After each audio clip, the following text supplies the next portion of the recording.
Presented by Colin Wallace.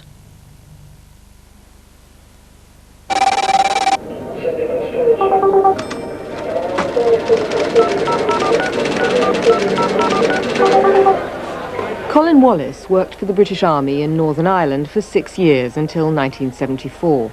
He was employed as a senior information officer, but part of his job, as the Ministry of Defence acknowledged this year, was to spread disinformation about terrorist organisations, both Republican and Loyalist. Wallace alleges that his work also included smearing the names of leading British politicians, including Prime Minister Harold Wilson, in a campaign called Clockwork Orange. Wallace says he was unfairly dismissed for refusing to take part in these activities, which he claims were instigated by MI5. He also claims that he was unjustly convicted of manslaughter in 1980, a conviction which the journalist Paul Foote has cast doubts on in a recent book. After 15 years, Wallace's claims are still the subject of political and journalistic inquiry. Whatever the truth of his own case, Wallace's story highlights more general questions about the operation of the security services.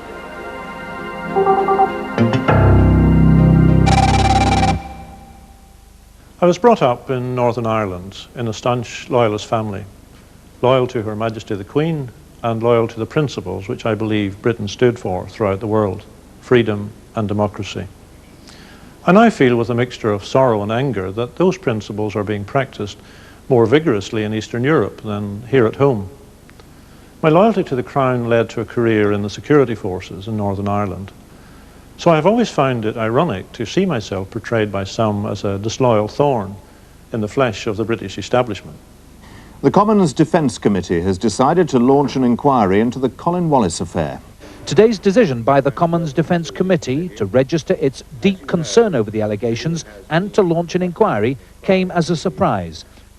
Witnesses who could be called to give evidence include Sir Michael Quinlan, Senior Civil Servant at the Defence Ministry, and Tom King, the Defence Secretary. Tonight, Tom King refused to comment until the Defence Committee has established its terms of reference next week.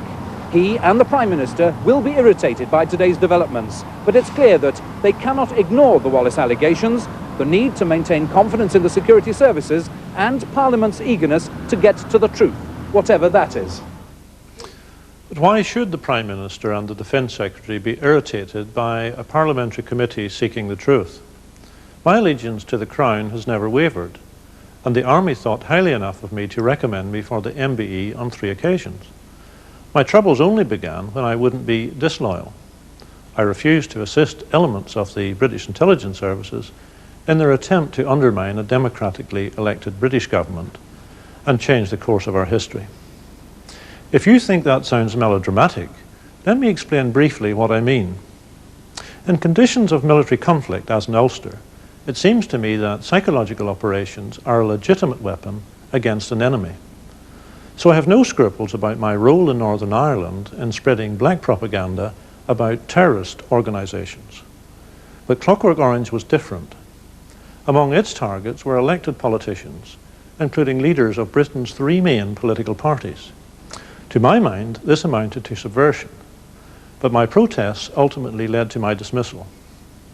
Those who now wish to avoid dealing with my allegations argue that because I was employed by the government in disinformation against terrorism 15 years ago, I should not now be believed. After all, they say, why should we believe a professional deceiver? Such claims are disingenuous. During World War II, a number of well-known names, such as Lord Weidenfeld and Richard Crossman, were engaged in psychological warfare against the Nazis. No one has had the audacity to claim that they should never be believed now because of their wartime work. Since 1975, successive British governments have rejected my protests. They say I've made it all up. But whatever may be said about my claims, I will continue to fight to clear my name. And regardless of that, I think my experiences raise wider questions about the way in which the security services can or cannot be called to account. During the past few years, revelations about alleged wrongdoings by MI5 have produced increasing demands from both inside and outside Westminster for a structure that would make the intelligence services answerable to Parliament. Now, to open up the activities of any secret service to public inspection is clearly undesirable, because secrecy is crucial to its effectiveness. But to do nothing and leave the situation as it is seems equally unacceptable. I would like to see judicial inquiries into the allegations of Peter Wright, as well as my own and those of Cathy Massiter. Diverse cases such as those of Michael Bettany and John Stalker also demand further investigation. But instead of more information, what we've got are even tighter restrictions in the form of the new Official Secrets Act, which came into force last week. The Act means that any revelation about the security service, even if they commit treason, cannot be defended on the grounds of public interest. The distinguished television journalist Roger Bolton commented in The Listener last week on the implications of the new Act. If Colin Wallace had decided to spill the beans in April 1990, he would not have been able to argue in a subsequent court action that what he revealed was so important that it justified his breaking of the Act. This defence would not be available either to the television programme or newspaper which reported his claims. To explain this further, in 1974 I learnt of sexual abuse of children in the Kincora Boys' Home in Belfast and wrote a memorandum about it to my army superiors. Under the new Official Secrets Act, I and those journalists who exposed this scandal couldn't now claim that these revelations were in the public interest because of the links we believed existed with the intelligence services. Regular readers of British newspapers will probably have gained the strong impression that MI5 is staffed entirely by right-wing fanatics, alcoholics, homosexuals and KGB agents. Nothing could be further from the truth. So why has the government stood by and let the reputation of the security service take such a battering? The answer is Britain's homage to the great god, secrecy, and the misplaced belief that the only people who should have a say in how the nation's intelligence services operate are those in organisations which have produced some of the country's most notorious traitors. This year, the British taxpayer will spend an estimated £150 million on the upkeep of MI5 and its 2,000 employees. That figure is only a rough estimate. Unlike all other forms of public spending, the secret vote is excluded from detailed parliamentary scrutiny. MPs are only told of vague and extensive powers justified in terms of national security. In return for their budget, the security services are endowed with a remarkable degree of public trust and are charged, as their own charter explains, with defending the realm as a whole from external and internal dangers arising from attempts at espionage and sabotage, judged to be subversive to the state. The problem arises from MI5's very liberal interpretation of the term subversive in deciding how to direct their activities.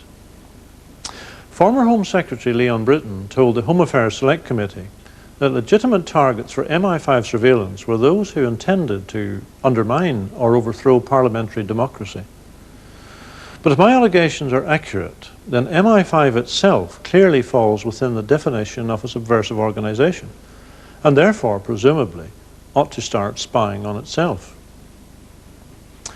My own life has often taken many unexpected twists and turns. I served my country as I thought, then been branded a traitor, spent time in jail for a manslaughter I know I didn't commit, and now lead a relatively peaceful life in management training. Sometimes it has all seemed like a bad dream. I was wandering about in a never-never land in which everything I knew had happened hadn't happened. But slowly the truth is coming out. As we saw earlier this year, the government suddenly announced an inquiry into my dismissal. It's a start, but the inquiry will be able to ignore all the bigger questions about accountability and even treason. I can't help feeling that we could take inspiration from the East and see a bit of glasnost in the British security services.